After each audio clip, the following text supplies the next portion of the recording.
Good morning, good afternoon, good evening, wherever you are, whatever you're doing. It's been a fair while, but welcome to another episode of Transfer Market Metrics by Anfield Index. We've had a bit of hiatus on this, mainly because a lot of the players we've looked at, it's paused a bit, hasn't it? With this Isak saga's been driving on. Of course, David Ornstein drops a bomber today saying that he's almost on strike, isn't he? Refusing to play. He won't play for Newcastle again, so we're hoping that accelerates. But right now, people, as sexy as strikers are, centre-backs is where it's at because we've had double movement. Two players, two centre-backs to talk about. In fact, a third we're going to be referencing at the same time. And when you need stats, when you need analysis, I need to go out to my geek bag and I pull out the best one I can get. Bart, how are we? We're good, mate. Always good to do a late night pod, but when you've got stuff like this to talk about, really, really good to do it, And we only ever do stuff where there's links, right? And that's why there's been a bit of a break, Yeah, exactly. There's been a lot of nonsense and the same target's been almost regurgitated, it's fair to say. But yeah, we've got to get into it right now. So just in case, to set the scene, you have been living under a bit of a rock today. Dear God, where do we start here? Well, we'll start with a David Ornstein bomber. That came out, didn't it? Around 4 o'clock, that Liverpool are in talks with Mark Gay. No bid yet, but they're talking to Crystal Palace. This is after Steve Parish said, yeah, it's renew or go. That's the way our model operates. There's a feeling this is going to advance, isn't it? Of course. This boy as well, Giovanni Leone at Parma, 18 years old, the Man Mountain. As Fabrizio Romano's been all over it this summer, negotiations are underway for him as well. Keen on the move. You might well love this photo. If you've not seen it, if you've not heard of him, there is a photo of Giovanni Leone absolutely ragdolling, owning Romelu Lukaku, who is a unit himself, isn't he? No doubts about that at all. So maybe that just sets the scene. I'm not sure Bars can put an XG or anything on that, but we'll mention it. There's a third centre-back, Koulierakis. And people are saying, why are you mentioning him, Dave and Bart? But we're going to go into this a little bit, very briefly, around the Greek centre-back. And Indy Callier tweeted about him that Liverpool had been in contact.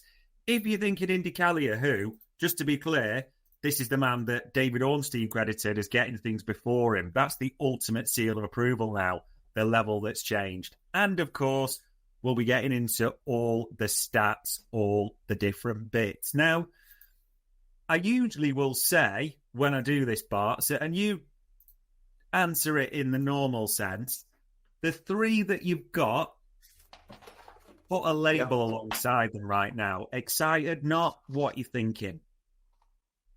I think they're all good signings. I know you hate me sitting on the fence, but I think these are all good picks, right? I think there's one, the youngster I'm excited about because this kid, he's a young centre-half. He's got some amazing attributes that we can talk through.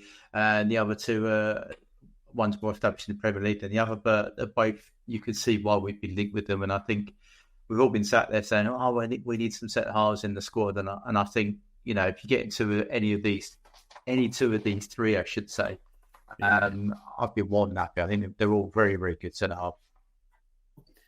Yeah, it will be interesting. And get ready, people, because we're going to run the numbers. Although, on this, and this is maybe intriguing me more than anything else, the Greek boy, Koulierakis, because we were speaking just before air, we've run him before, there's real potential. And also a bit of an update from an analyst the other day that Liverpool like this lad, and with a few tweaks and a bit of coaching, they did think he could be potential one of the top 5 centre-backs in the world. That, the development play was that high. But I suppose maybe, in simplest terms, and we do want to delve into the stats a bit, why has he become third in a 2-horse race almost?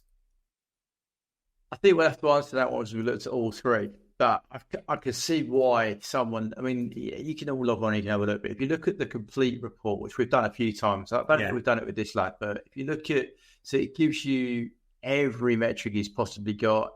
Yes, it's publicly available data. It's not as in the ground, all those kind of caveats we normally give.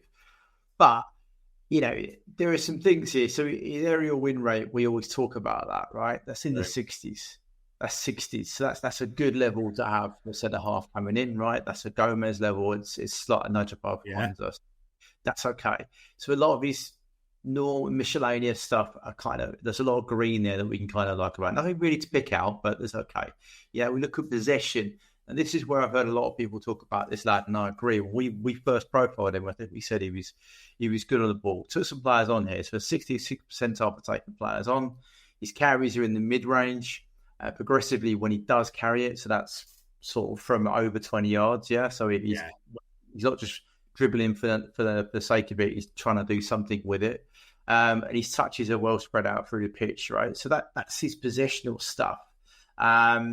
The good thing about his defence, which again we covered back then. I mean, I looked this up. We first looked at this guy in April, right? Would you believe?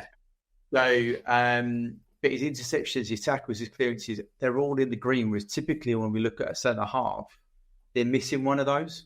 Yeah, and it's like this guy's got kind of the full bag here, and he also tackles a low, which is something we do like because it means he's not diving in or making a rash decision. So that's good. Goals and shot creating actions. I mean, he's got a lot of green, but typically that's not something, I don't know about you, but I don't really sign a centre half to go and cramp me goal. So, that's not something to look at. But passing, and this is something that people have been speaking about, because you've told me loads of times, Slot wants a baller. He wants someone to play the ball, helps us build from the back, right? Gives us the option if you mark, not that you can mark BVD, but if you block BVD's passing lanes, you need another player to pass out. Yeah. So what's his like? Switches 98th percentile. And what a beautiful idea. That would be amazing, wouldn't it? Rather than BVD having to ping one into Mo, you've got this group on the right pinging one out to Cody. I mean, that could be a whole plethora of options for us going forward, right? And if we look at, though, breaking it down in terms of what's he doing, passes into penalty area, 87th percentile, crosses, 90 seconds, passes into final third. So that's something to be, from a centre-half position into the final third, 62nd percentile is very good. That's nearly 4 a game he's doing there. Key passes, again, typically not something you see from a centre-half because they're at the beginning of the move, not at the vital bit, should we say. So key pass is something that leads to a assist or a hockey assist, which you won before. 78th percentile. So that's... And he's got expected goals. He's got assists as a centre-half. Yeah. Right? So, his pass completion for long is a little bit low, but he's taken those on. So the volume is there, should we say. Medium, not so much. And short game, his pass completions in the 90th percentiles, which is low for a centre-half, but high for a normal player, if you get on me. Yeah, because typically centre-halves, passing is just blah, blah, blah, blah, blah. Everything else on here is... There's red in terms of shooting. Okay, again, I'm not buying a centre-half to score me goal, so I'm not expecting him to shoot. But he does have some assists on him, and he does have, because of that, he has some high expected assisted goals. So he does have some bits on it. So I think you can see there that defensively he's not weak, right? He's got the 3 areas, right? Aerially he's in the 60s, which is something that we look for when we sign a player. And on the ball, he can create opportunities and he can also carry. So those are some key elements of why you could see that this lad was scouted. I mean, you must have got it before we did the show, but April, we first looked at him. Yeah. If you look at his top speed, they've wiped it for the start of the season, which is very useful for Bundesliga people. But I remember from memory, I thought it was late 20s. I didn't think he was slow and I didn't think he was rapid from the top of my head. So, I thought there was a lot to like about this lad when we first profiled him. I thought he took on some good positions on where he was. Just looking at where he's involved, there's lots of heat and threat around the areas he is, and where he also dictates tempo. He's in good pockets, in good space. So, for me, I think as we said in April, there's a lot to like about this kid. Yeah. There's always going to be bully tax and shooting I talk about. You got to take 15% off, but aerially good, on the ball good for passing, on the ball for carrying, and defensively he's able to hit interceptions, tackles, blocks, all of those together. So I think it's a smart package. Anyone who takes a risk on him, I don't think it's a risk. I think it'd be a good signing personally. But Which, honestly, when you build it like that, I suppose the only thing I thought is he is left-footed, so I do wonder if possibly, and I might be wrong on this, thinking, is he ever going to push out Virgil van Dijk, maybe, for those few years?